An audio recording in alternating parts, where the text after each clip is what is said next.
Today's subject is Buddha's message of freedom. Now, many of you may be familiar with some of the teachings of Lord Buddha. Buddhism is supposed to be one of the most, maybe the fastest growing religion in many parts of this world today.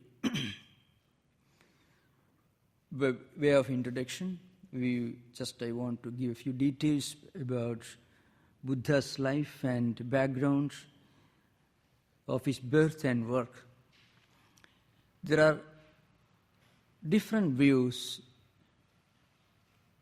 as to the period, as to the date of birth of Buddha. But the general view, the most widely accepted view is that Buddha lived for 80 years between 560 and 480. That was the time when many great thinkers and philosophers were also living in Greece. Heraclitus, who believed in momentary existence, Pythagoras, Anaxagoras, Democritus, they were some of the Greek thinkers who were the followers of different pre-Christian, pre-Socratean Greek schools of thought. They were also the contemporaries of Buddha. The subject is Buddha's concept of freedom, message of freedom. Now, how do we think about freedom? When do we think of freedom? When we feel that there is bondage, we are within a state of bondage, then we think about freedom.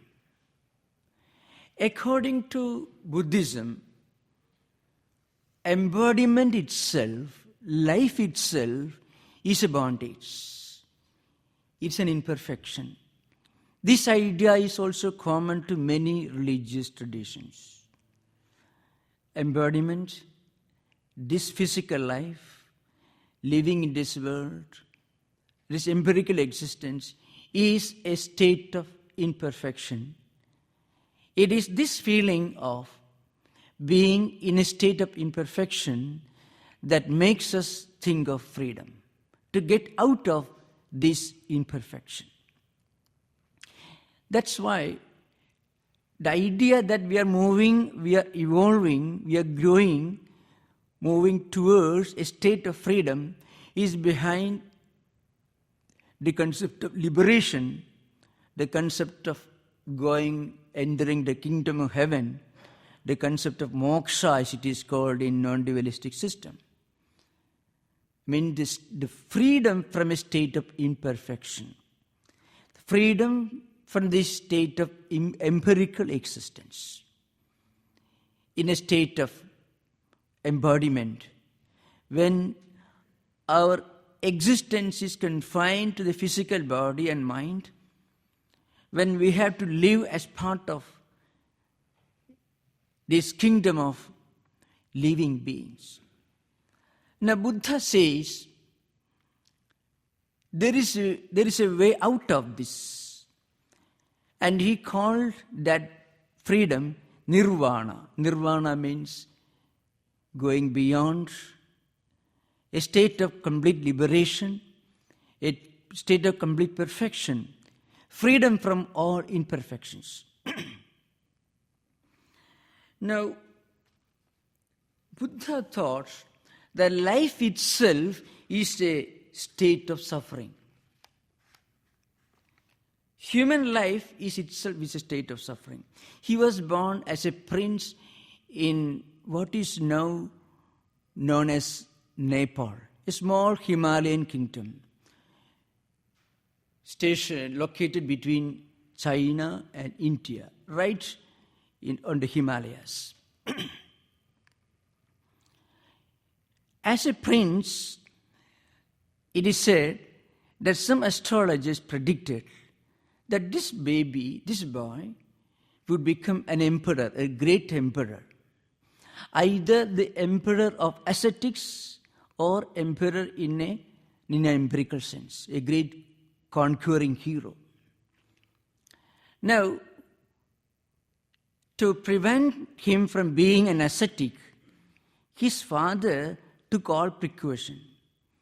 He kept the prince in a state of absolute luxury, did not allow him to go out into the streets, and he was allowed to enjoy all luxuries of life.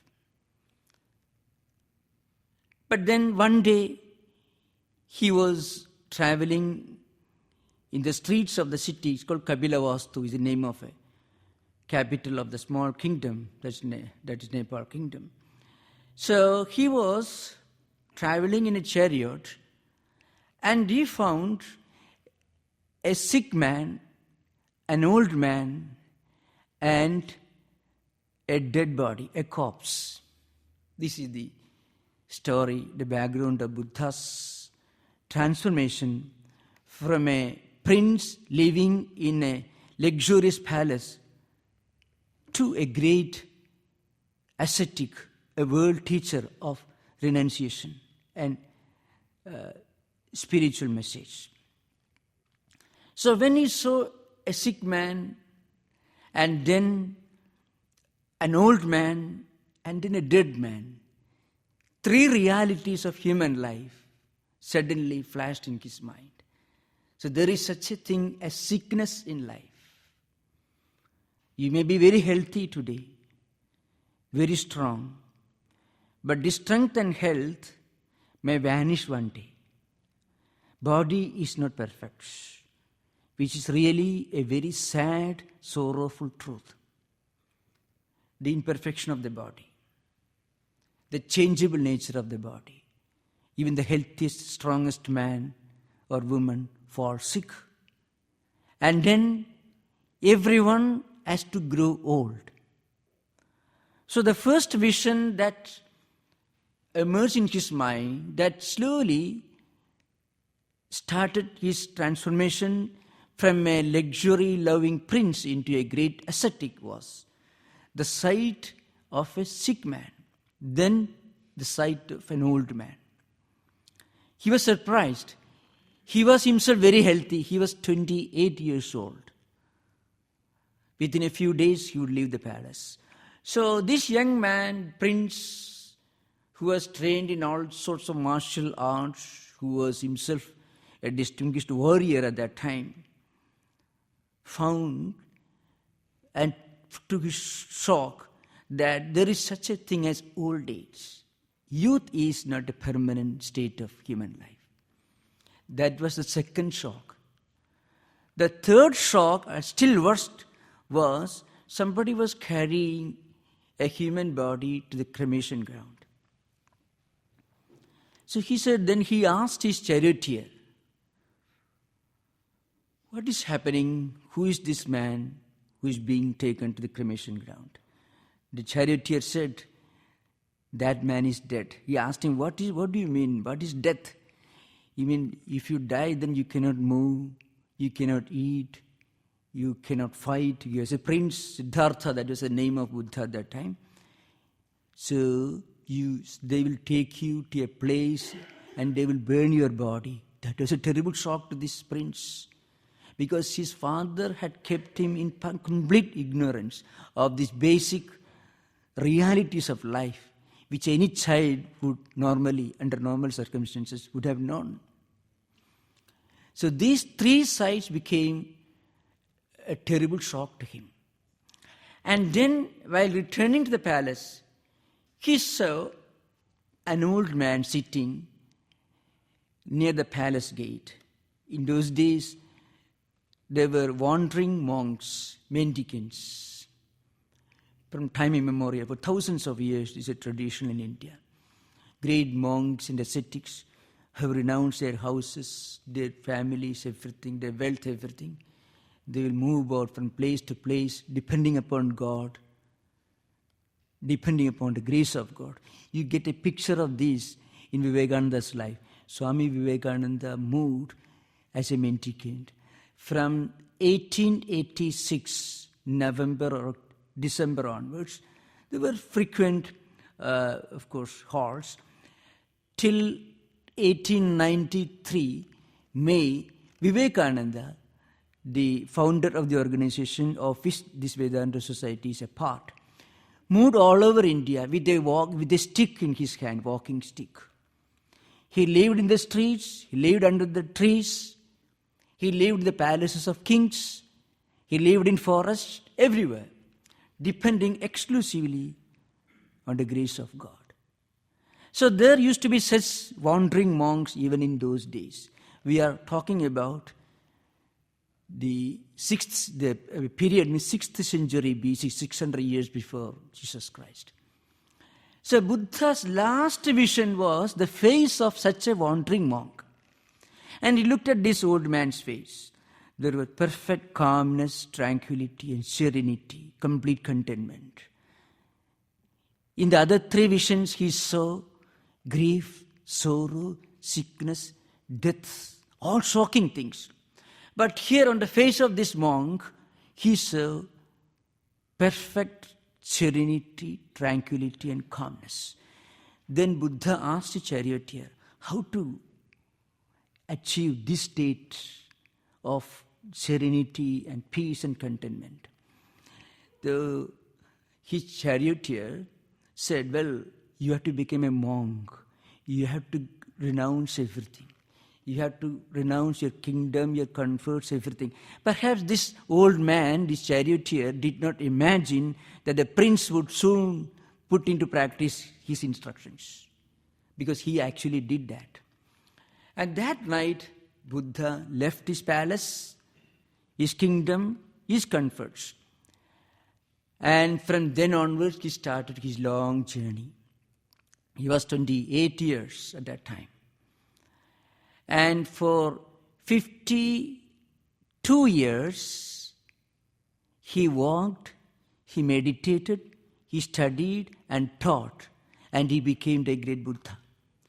So immediately after the sight of this ascetic monk, on whose face he saw perfect calmness, joy of renunciation, joy of serenity and tranquility, Buddha couldn't sleep that night. He had a small child, Rahul, and young wife, Yashodhara. That night, he said goodbye to both of them and requested his charioteer to take him across the boundary river. And then he started his journey. For long years, he sought many teachers. He studied great books, but he didn't feel that he got a real answer to this question.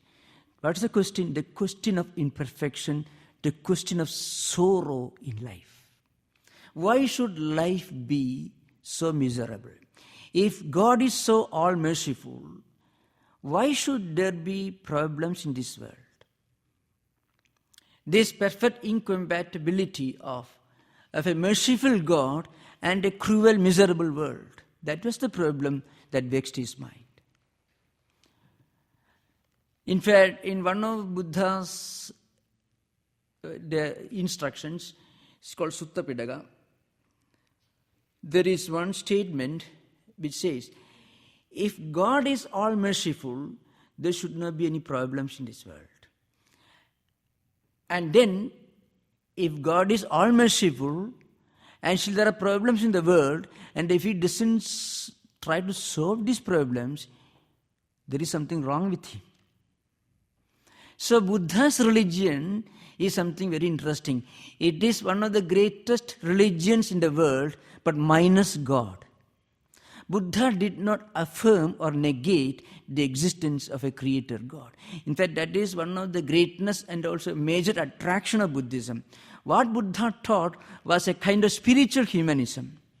You can be a very good human being in this world and be spiritual. There may be God, there may not be God. You don't worry about it. What you should worry about is that you should lead a very good ethical, moral life here in this world.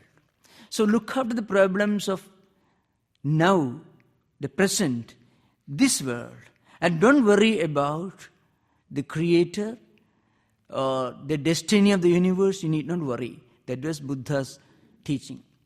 We will come to that later. Anyhow, so after several years of wandering, he still felt this nagging doubt, discontentment in his mind. He didn't find an answer. So finally, he stopped at a place which is now known as Buddha Gaya in India's Bihar state. It's a big mighty banyan tree. A small branch which they claim is a part of the ancient tree. Of course, it has gone through different generations. That tree still stands on the spot where Buddha finally stopped. And under this banyan tree he sat. And then he took a strong resolve. Acharya, who is the author of a 7th century classic which deals with the biography of Buddha, recites in his book, Ihasane Sushyadu Me Shariram Tugasti Mamsam Cha Vilayam Chayatuhu Aprapi Siddhim Bhagujanma Durlabham Naivasana Kayam Atas Chalishyati. This is the verse from the 7th century Sanskrit book, which is a biography of Buddha in Sanskrit language, written by Acharya, who was a great Buddhist monk. The meaning is this: I am going to sit under this tree. I won't move away from here till I get the final answer to these questions.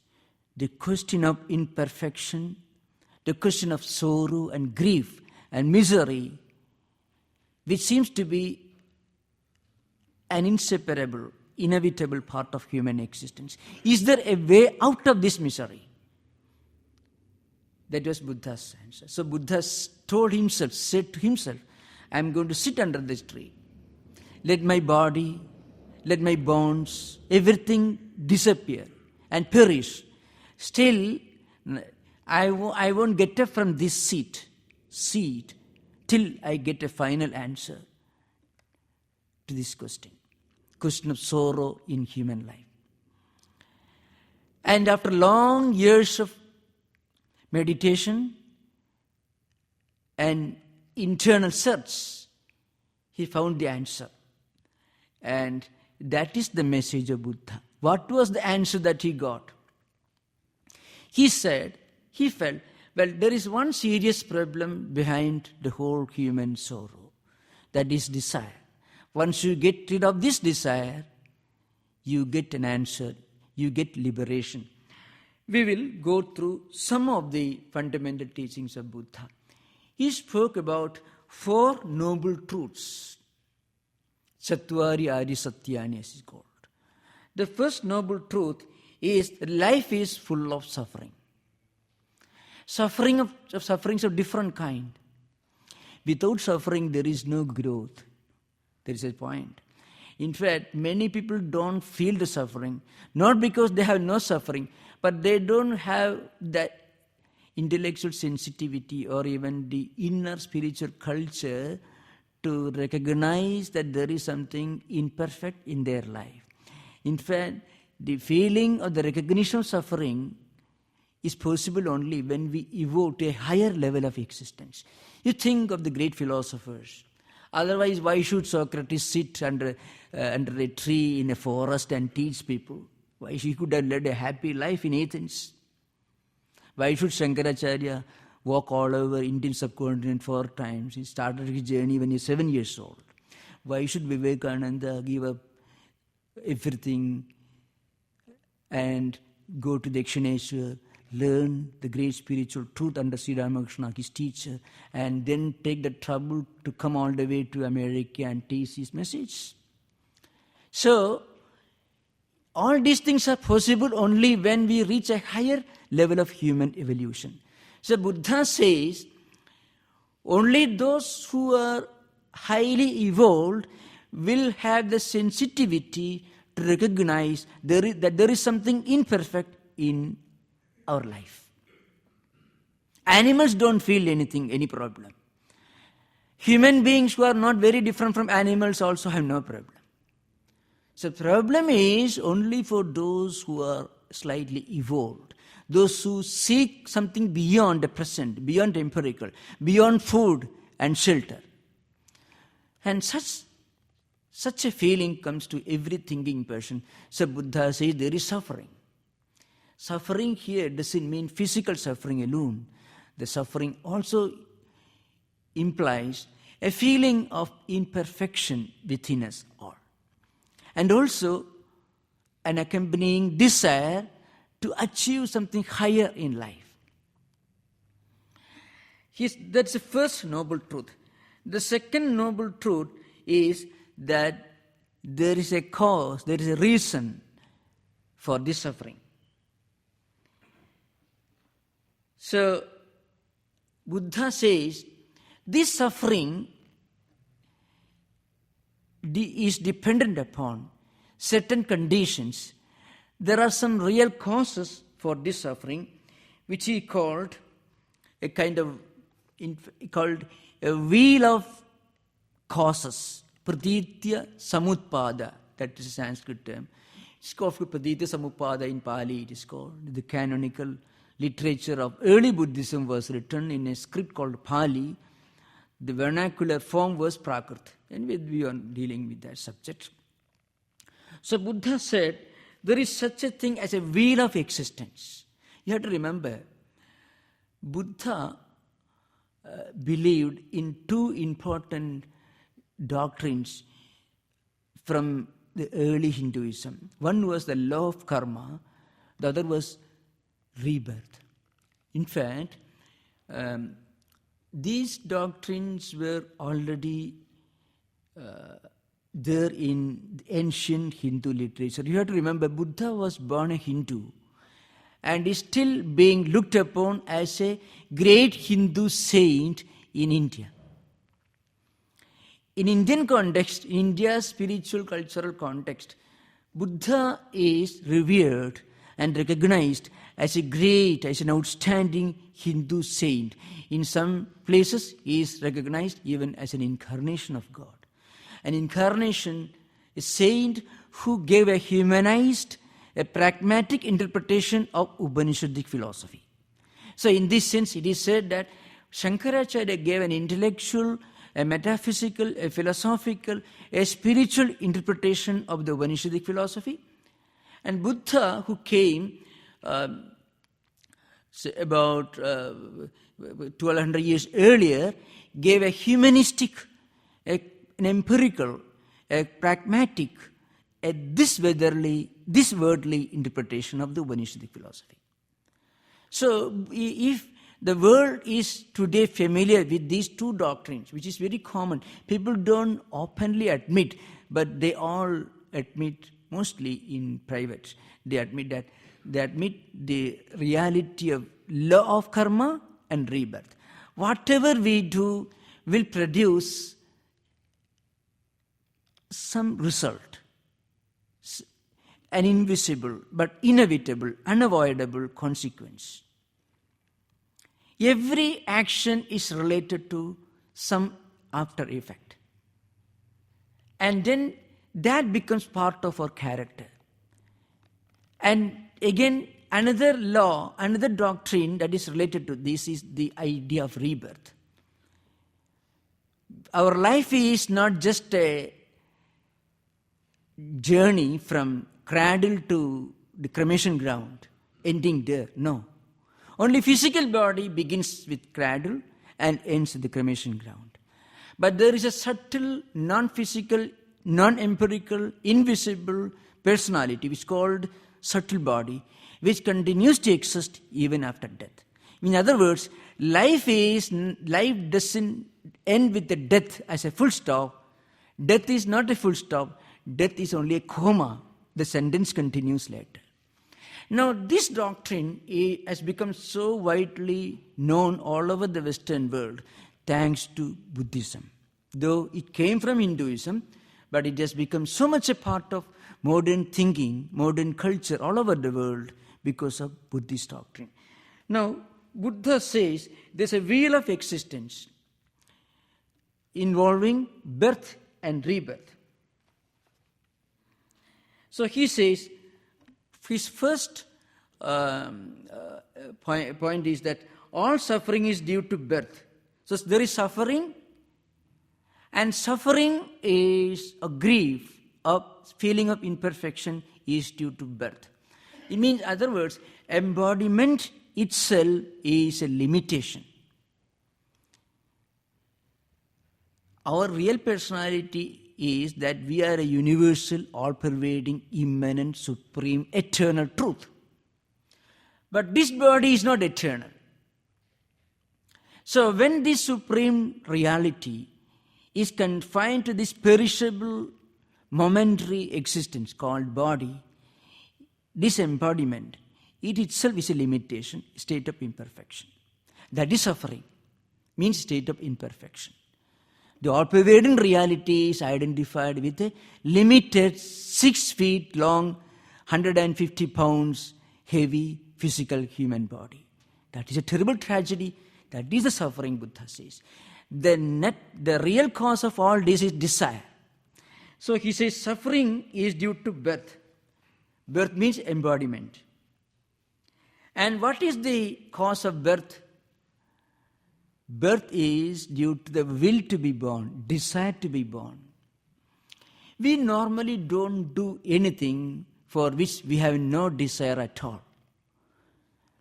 So that's the idea behind. So our mental clinging to this body, which is called trishna or desire. Again, that thirst for physical enjoyments, attraction for sense experiences, attraction for external objects, and then impressions, tendencies, finally, all culminating in ignorance of our true nature. To put it in a simple language, is a wheel. Let us call it a wheel. If this wheel goes on rotating, the real cause as to why this wheel exists is our desire. Desire for what? Desire to enjoy external objects. So this desire leads to birth. And birth is accompanied by a chain of other related desires. Desire for enjoying external objects, clinging to this enjoyment of external objects, then the awareness of enjoying these external objects, and also the impressions and tendencies created by this enjoyment. I shall drive home the latter idea. It's a bit subtle. Now, according to Vedanta and according to Buddhism, whatever we do, it may be just a physical act, it may be a flash of thought, which is a mental act, it may be a reading a book, an intellectual act. All these will create an impression in our mind. If that impression, if that experience is very happy, we will have a tendency to re-experience that enjoyable event. If it is unpleasant, then we will have a tendency to avoid it. So, if it is something happy and pleasant, we will have a desire to have it more. If it is unpleasant, we will have a desire to avoid it. Both creates grief and suffering. So attachment and aversion, all due to desire, which again is related to rebirth, which again leads to activities, sense enjoyments, which again create impressions and tendencies. And these tendencies and impressions again determine our next life. So, birth, life, rebirth, and again birth. This cycle goes on repeating, rotating endlessly, which is called samsara chakra, the wheel of existence. The term is familiar in Hindu Vedantic tradition, in pre-Buddhistic Vedantic tradition, and also in the popular teachings of Buddha. Now, Buddha says there is a way out of the suffering. It doesn't mean that we avoid activity or we avoid life. We have to change our total personality, our whole approach to this phenomenon of life. Then there will be no suffering. All the later Buddhist teachings, Zen Buddhism or Vipassana meditation or this mindfulness, witness, all these different types of practices evolved out of innumerable systems of philosophy that developed in Buddhism. Some of them we are going to deal with in today's session. So the third noble truth is that this suffering can come to an end. So, how to put an end to suffering? Buddha says, what's the cause of suffering? The cause of suffering is desire. And the desire creates all problems. So if the desire can be stopped, then the suffering also can be stopped. The effect will stop if the cause is stopped. It's like, see, for example, you have got a pot made of clay. You take out all the clay out of the pot, there will be no pot. If you have got an ornament, golden ornament, a necklace, take all the gold out of necklace, then there will be no necklace left. So Buddha says the real cause of suffering should be stopped, should cease. Then the suffering also will cease. Now for that, he evolved the concept of nirvana, liberation from this. Nirvana or liberation is not inactivity, because Buddha's life itself was full of activity. And nirvana or liberation does not mean extinction of existence. But he says it means the extinction of misery and of the causes that are behind suffering. That means the causes, the reasons of rebirth, desire, should be removed. And then the problem of this wheel of existence will come to an end. We will attain nirvana. Now, and this third noble truth leads us to the fourth one. The fourth noble truth is a bit elaborate. It's called Ashtanga Marga. It's called Eightfold Path to Liberation. Buddha recommended an eightfold path, 8 fundamental disciplines. One greatness of Buddha's teaching was something very interesting that is very appealing to modern minds. Buddha doesn't ask you to leave behind all your affiliations to our pet ideas, doctrines and dogmas that we are familiar with. Buddha's recommendation is that you lead a pure, moral, ethical life in this world by practicing these 8 disciplines. And once you start practicing these 8 disciplines, then we can live in this world in a state of complete liberation. So liberation is not a post-mortem gift from a creator God. Liberation is something that we attain while living in this world. While living in this world, while living in the factory or a university or in the business house, we can be liberated. We can live in a state of perfect liberation and still live in this world. The only difference is when we are liberated, we will be free from sorrow. Once we realize that we are in reality something that is trans-empirical, that is omnipresent eternal reality. Body may be there, mind may be there, but at back of all these, we will have the feeling, well, I am something far beyond this physical body. I am beyond these thoughts that are flashing in my mind. So thoughts will not shock you, will not unsettle your mind. So Buddha gives this eightfold discipline.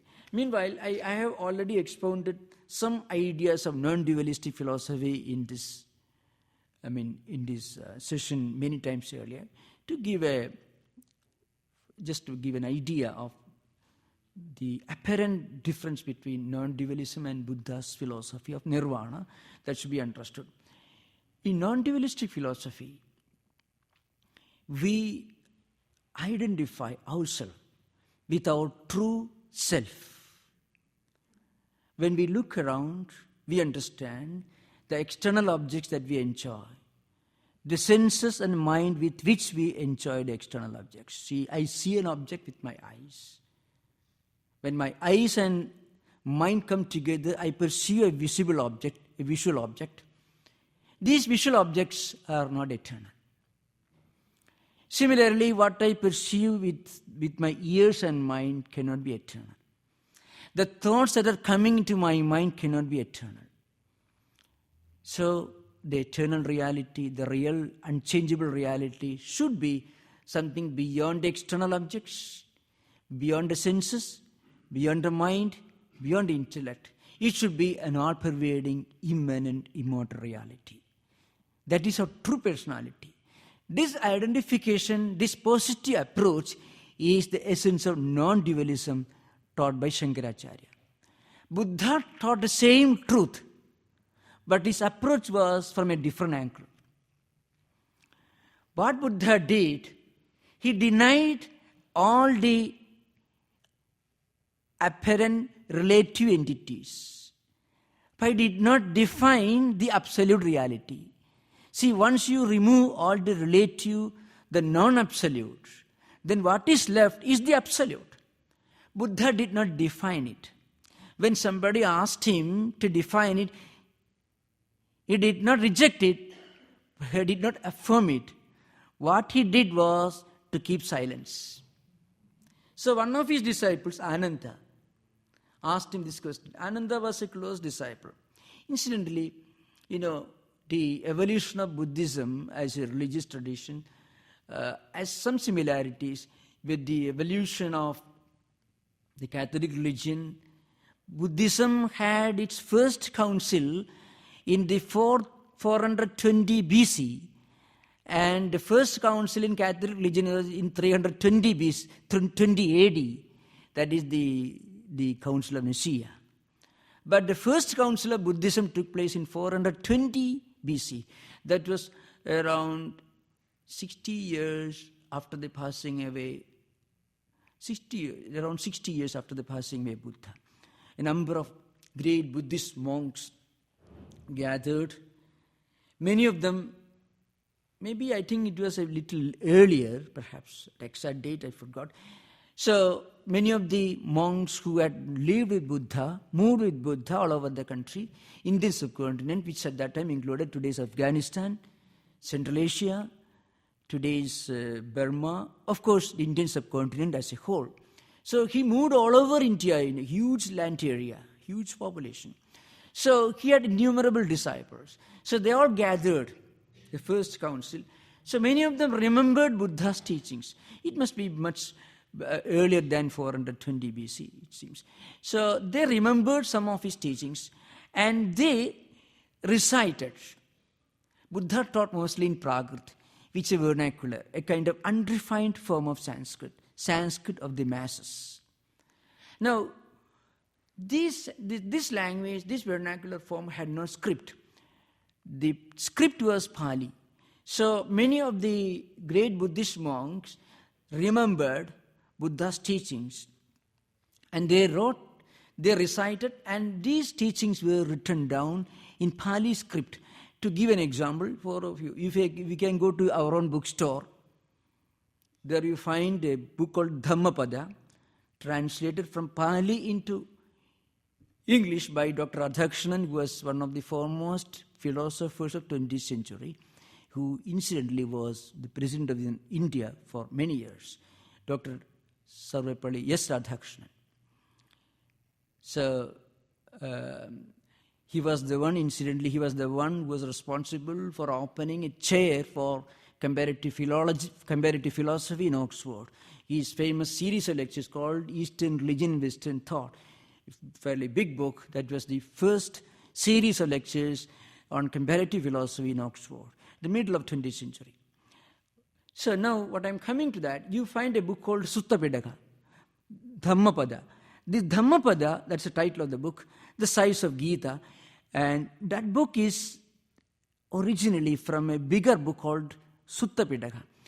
So what happened after Buddha's passing away, these monks, they recited Buddha's teachings in Prakrit, and all these were written down in Pali script. You can get a copy of Dhammapada from our bookstore. Many of the teachings are almost Pali versions of Bhagavad Gita. You'll be surprised. Buddha's teachings appearing in Dhammapada, they read like Pali translations of Sanskrit verses from Bhagavad Gita. For example, if you Bhagavad Gita from 54 to 72nd verse, the characteristics of an spiritually enlightened man, Siddha Prajna Lakshana. Buddha also uses almost the same language, only in Pali.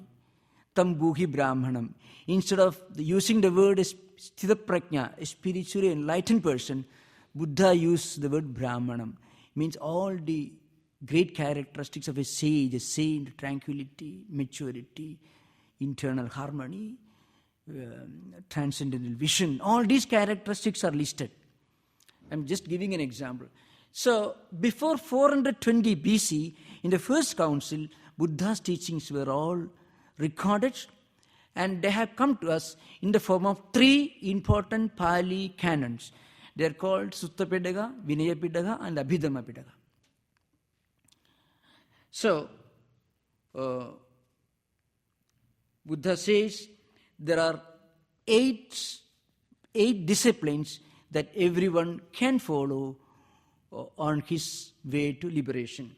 The first discipline is right views, which is called Samma Diti, means Samyak Drishti. Pali is Samyak Diti, Samyak Drishti is Sanskrit. So he says the right views or right knowledge of the 4 noble truths. First of all, we must have the right approach to the fundamental reality of our life and its problems. See, to understand a problem as a problem, we must have the right approach. So, the right view means a proper, a spiritual outlook to the whole phenomenon of our life in this world. Then only we will be able to recognize that there is something imperfect in our embodiment. Human life is not just all about living well, eating food regularly, and having 8 hours sleep, and having plenty of money in the bank, running business, and ending the whole thing with a piece of stone in the cemetery. It is not human life. Human life goes beyond that. How many of us, how many people in this planet inhabited by 7 billion people, how many of us feel the need to go beyond the present, to look beyond the empirical, look beyond food, shelter, and all the ordinary necessities of human life? So Buddha says we must have a Samyak Drishti, means right view. Then only we will be able to recognize that there is an imperfection in this embodiment. Sorrow can be felt and recognized only when we have the right approach, right view, right understanding, right conception of our own life. The second party, the second discipline is right resolve, right determination, a firm determination to change, to reform our life, to look for higher truth in our life, to look, as I said, to look beyond the empirical, the physical, the material things of our life. The third discipline is right speech. Right speech means speech which is in perfect harmony with what we feel within. Truthfulness. The fourth discipline is proper conduct. Means avoiding wrong actions. Proper conduct means avoiding wrong actions. Discipline, morality, ethics in our conduct, behavior, actions. Because actions produce its results. Actions determine our character. Character determines our action. Both are interrelated. Whatever we do will tell upon our mind. It will create a tendency, and that tendency will modify our mind. And our mind ultimately determines how we act, how we conduct ourselves in this world. So our conduct is determined by our character, and character is also determined by our conduct. Both are interrelated. So Buddha says, right speech. Words are important. What we speak also creates an impression in our mind and also in the minds of others. And right approach, right understanding, and again the courage to take a strong resolve, to look beyond, to grow beyond the empirical, the worldly, the limited understanding of world, and look for higher values, higher truths in life. Then the fifth discipline is samyak ajiva, which means right livelihood. We have to live in this world. We need some work to be able to make both ends meet. We need some profession, some job that should be of the right type. If our livelihood, if our means of livelihood is not of the right type, it could also color our character. It could also negatively influence our behavior. So our profession, our means of livelihood also should be appropriate to our spiritual goal. That is the fifth discipline. Sixth discipline is right effort, constant endeavor. Buddha means that we should constantly try to feed our mind with good thoughts, noble tendencies, noble impressions. And simultaneously, we must also try to avoid evil thoughts. Here, the commentators like Chandrakirti and others make a very interesting remark. It's very important. He says, we really need not bother much about driving away evil thoughts. We must focus on feeding our mind with good thoughts. That will take care of the other thing. So if you want to move away from the east, the best thing to do is to move towards the west. There is no other way to move away from the east. Similarly, to move away from evil thoughts, the best thing to do is to keep feeding the mind with noble, spiritually elevating thought currents. That is the view of the great commentator Chandrakirti, who belonged to Shunyavada school of Buddhism, who wrote a famous commentary on Nagarjuna's Madhyamika Karya. So much later. The seventh discipline is mindfulness, constant remembrance of the perishable nature of things. And that is very important, that is very vital. Buddha insisted on this point. We become too anxious when something goes wrong. We become angry when something goes wrong. We become overjoyed when something pleasant happens. Why? We forget for a moment that unpleasant experience will not last long. We lose our balance. We become very angry when something unpleasant happens. For a moment, we forget the fact that that unpleasant experience is only a momentary phenomenon. For a minute, for a split second, we suddenly think it is an everlasting, permanent phenomenon. So we lose our balance. Therefore, Buddha says, if you live in this world, and always remember that everything belonging to the world, both good and bad, are momentary. Everything is momentary. All these things are non-eternal, perishable.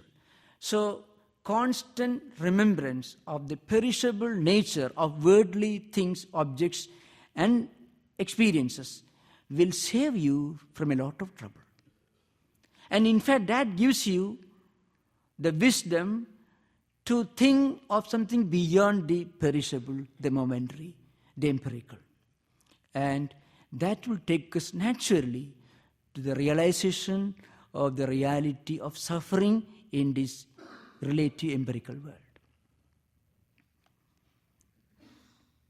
And therefore he says this is very important to save us from attachment and aversion. The eighth discipline is right concentration. Is the last step, that is nirvana. If a person gets fully established in these disciplines, and if that person fully realizes the perishable, the transitory nature of all these worldly things, then he will start thinking of, well, what lies beyond? If all these worldly pleasures, all these things are perishable, then there should be something beyond. What is that imperishable, eternal reality? That concentration will lead you to samadhi. That is Buddha's thesis. So, it is something very interesting. Buddha is sometimes called an agnostic by many of the Western philosophers. In a way, that's a better way to call him than calling him an atheist. Buddha was not an atheist. Buddha was not a confirmed believer in a creator God. So he was neither a theist nor an atheist. He was an agnostic. But he was a spiritual agnostic. It was kind of spiritual agnosticism based on the highest moral ethical principles which anyone could follow. No matter what religion, what culture that person may belong to, he may be an atheist, he may be a non-believer, he may be non-conformist. Still, one can be Buddhist because Buddhism is so broad, so wide. It is a kind of universal ethical philosophy. The early Buddhism is called ethical philosophy. It was essentially an ethical philosophy. Buddha was not a metaphysician, not a philosopher in the proper sense of the term.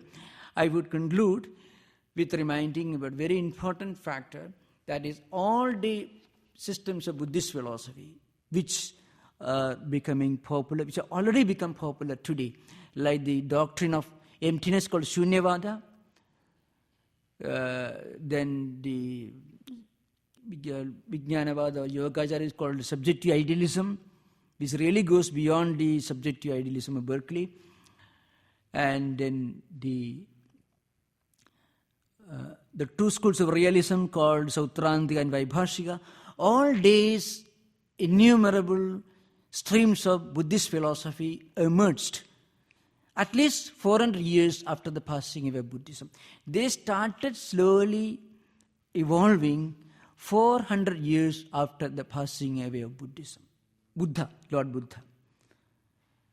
Till about 2nd century AD, we don't hear much about any of these two schools of idealism like Shunyavada and Vijnanavada, or the two schools of realism like Sautrantika and Vaibhashika. They all started emerging after 2nd century AD. So, I have just tried to give a short overview of the message of Buddha within a very limited short time. Thank you. Namaskar. Om Shanti Shanti Shanti. Hari Om Tat Sat. Sri Ramakrishna Order.